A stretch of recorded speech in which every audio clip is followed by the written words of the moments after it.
자, 페이지 244쪽에 행정계획 들어갈게요. 행정계획이라는 건 행정에서 추구하는 목표를 설정합니다. 그리고 이 목표를 이루어 나가기 위한 여러 가지 수단들을 찾아내요. 자, 이때에 이러한 수단들을 종합하고 또 통합해서 설정하는 활동 기준.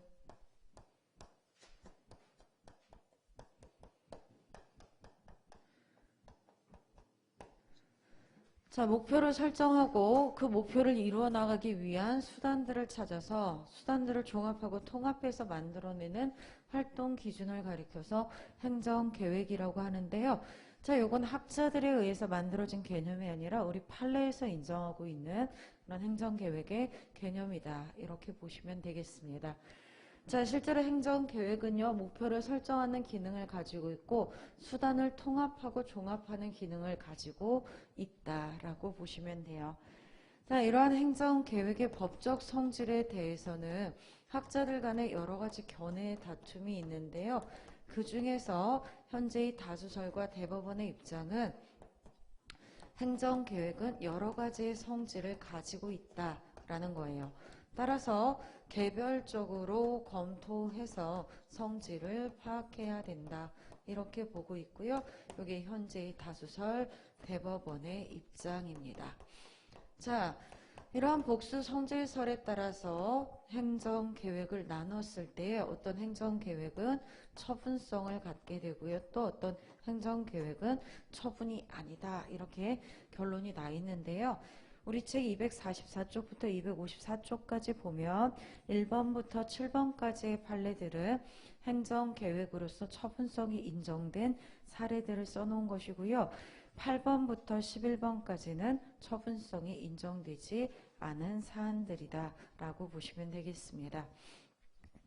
일단 얘네들은 처분성을 묻는 문제로 많이 출제가 되기 때문에 이거 좀 기억해 두시고요. 특히 9번에 보면 도시 기본계획이라고 써 있거든요. 자, 이렇게 기본계획이라는 건 다른 계획을 세우는 데 있어서 지침의 역할을 하는 그런 계획이다 라고 보시면 되겠고 처분성이 인정되지 않는다 라고 보시면 됩니다. 자, 행정계획의 종류를 먼저 이야기하자면 행정계획은 구속력이 있느냐 구속력이 없느냐에 따라 구속력이 있게 되면 이런 걸 구속적 행정계획이라고 불러요. 반면에 구속력이 없으면 이런 것들을 비구속적 행정계획이다. 이렇게 부르는 겁니다. 또 대상 범위에 따라서 종합계획, 부문계획으로 기간에 따라서 장기, 중기, 단기, 연도별 계획으로 나누게 되고요. 지역이나 공간의 의미를 가지면 지역적 계획, 지역이나 공간의 의미를 갖지 않으면 비지역적 계획이라고 부르는 거예요. 자, 그랬을 때 이런 계획을 수립함에 있어서 법적 근거가 필요한가가 문제가 되는데요. 자, 법적 근거는 두 가지로 우리가 나누어서 이야기해요. 첫 번째가 조직법적 근거고요. 두 번째가 작용법적 근거인데요. 일단 조직법적 근거는 늘 필요하다. 이렇게 보시면 됩니다. 이건 늘 필요하다. 근데 여기서의 작용법적 근거는요. 구속적 계획이냐 비구속적 계획이냐에 따라 틀려지는데요. 작용법적 관계는 구속적 계획일 때는 필요합니다. 그러나 비구속적 계획일 때는 필요하지 않다예요. 그래서 어떤 계획이냐에 따라 작용법적 근거가 필요하기도 하고 그렇지 않기도 하다. 이렇게 기억해 두시면 되겠습니다. 행정계획에 대한 수립 절차를 우리가 살펴볼 건데요. 일단 행정계획을 수립하는 과정에서 지켜져야 되는 절차에 대한 규정은 행정절차법에 규정이 있어요. 얘는 일반적 규정이라고 보시면 되겠고요. 국민의 권리 의무와 관계가 되는 그 행정계획에 대해서는 이익 형량을 해야 된다라는 즉 비교 형량을 해야 된다라는 내용이 들어가 있어요. 이거 외에 다른 수립 절차에 대한 규정은 없습니다. 자, 따라서 일반적 규정 없기 때문에 개별법상의 규정들에 의해서 우리가 행정계획을 수립하도록 해야 되는데요. 규정에 있으면 이거 따르시면 돼요. 만약에 이를 위반하게 되면 이건 위법한 계획이라고 이야기할 수 있어. 법에서 규정하고 있는 절차를 지키지 않았기 때문에 얘는 위법한 계획이다. 이렇게 얘기를 할 수가 있습니다. 페이지 246쪽에 보면 도시계획법에서는 도시계획을 위반함에 있어서 공고나 공람 절차를 거쳐라 이렇게 되어 있었거든요. 법에서 공람 공고 절차를 거치라고 돼 있어. 근데 안 거쳤어요. 그러면 이건 법을 위반한 것이기 때문에 위법하다라고 이야기할 수가 있습니다. 반면에 개별법상의 규정이 없어요. 개별법상에 정해진 절차가 없다면 이걸 지키지 않았다라고 이야기할 수가 없는 거지. 그죠? 그래서 절차가 규정되어 있지 않다면 위법하다에 대한 논을 할 수가 없어요. 자, 이렇게 논을 할 수 없다는 얘기는요. 바로 절차적으로 행정계획을 통제하는 건 쉽지가 않다. 법에서 정해졌다면 법을 위반했다라는 걸 확인할 수 있고 쟁송으로 다툴 수가 있거든. 근데 여기는 아예 없어. 그러면 위법범 여부를 판단할 수가 없고요. 이러한 경우 사법심사의 대상으로 삼을 수 없어요. 그래서 절차적인 통제는 용이하지 않다. 이렇게 이야기하는 겁니다. 다음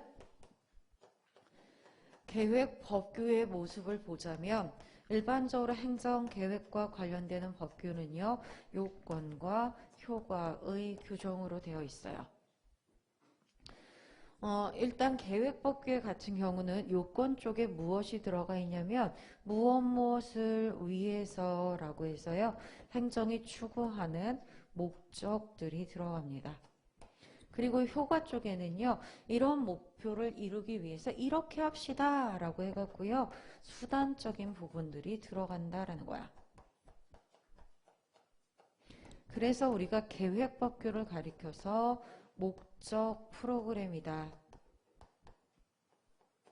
또 정언 명령이다. 이렇게 표현을 하고 있어요. 자, 그런데 문제는 뭐냐면 행정이 추구하고 있는 목적 자체가 무엇이냐라는 건데 행정이 추구하는 목적은 공익이야. 근데 공익이 딱 정해진 개념이에요? 아니면 불확정 개념이에요? 불확정 개념이에요. 이게 불확정 개념이다 보니까 이걸 이루어 나가기 위한 수단들도 불확정한 거지. 그죠?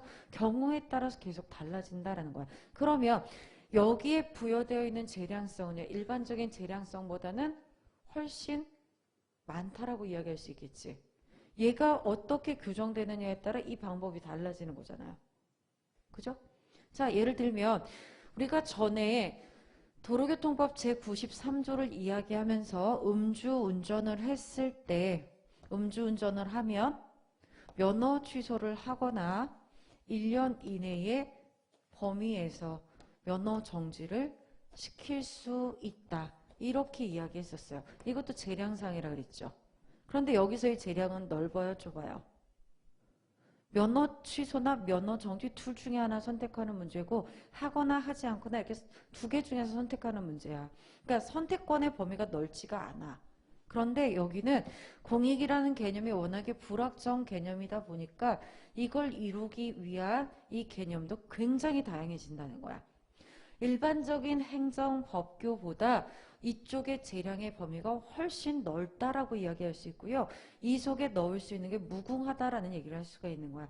이걸 뭐라고 이야기하냐면 광범위한 형성의 자유가 인정이 된다. 이렇게 표현을 하는 거야. 재량성이 아주 폭넓게 인정이 된다. 이렇게 표현하는 거고요. 이런 걸 가리켜서 계획 재량이다. 이렇게 표현해요. 자, 이 경우 여기에 무엇을 넣었을 때 이것을 위법하다라고 이야기할 수 있느냐? 이게 또 명확하지가 않다라는 거야. 자, 이런 걸 가리켜서 우리가 뭐라 하냐면 바로 실제법적인 통제가 용이하지 않다. 이렇게 이야기를 하는 겁니다. 일반적으로 우리가 어떠한 작용을 하게 되면요. 절차적인 통제와 실체적인 통제 이 두 가지로 통제를 하는데 행정계획의 경우에는요. 이런 것들로 통제를 하기가 쉽지가 않아요. 그래서 등장한 개념이 바로 이 개념인 거야. 각각의 재반 이익에 대해서 비교 형량을 해라. 자, 이런 걸 가리켜서 우리가 뭐라 그러냐면요.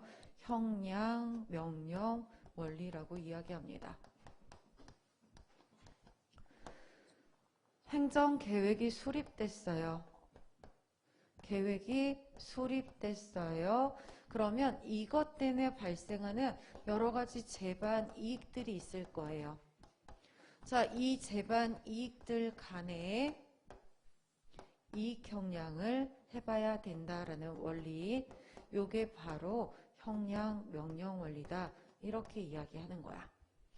자, 여기서 이야기하는 재반 이익이라는 건요. 얻어질 수 있는 공익, 또 침해가 되는 공익이 있을 수 있겠죠. 얻어지는 공익이 있는가 하면 누군가는 침익을 당할 수도 있다라는 거야. 누군가가 침익을 당해요. 그랬을 때 누군가는 또 이익을 얻을 수도 있어.